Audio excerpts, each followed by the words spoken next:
கர்த்தருடைய பரிசுத்த நாமத்திற்கு ஸ்தோத்திரம். இன்றைய நாளுக்கான தேவவார்த்தை யோவான் 4ஆம் அதிகாரம் 23 மற்றும் 24ஆம் வசனங்கள். உண்மையாய் தொழுது கொள்கிறவர்கள் பிதாவை ஆவியோடும் உண்மையோடும் தொழுது கொள்ளும் காலம் வரும், அது இப்பொழுதே வந்திருக்கிறது.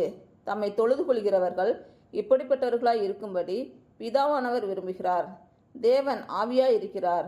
அவரை தொழுது கொள்கிறவர்கள் ஆவியோடும் உண்மையோடும் அவரை தொழுது கொள்ள வேண்டும்.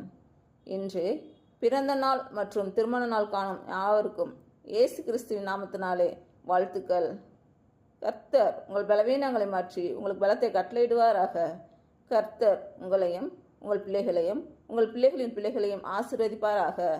கர்த்தர் உங்களோடு இருந்து உங்கள் பணிகளையும் பயணங்களையும் ஆசீர்வதிப்பாராக. ஆமேன்.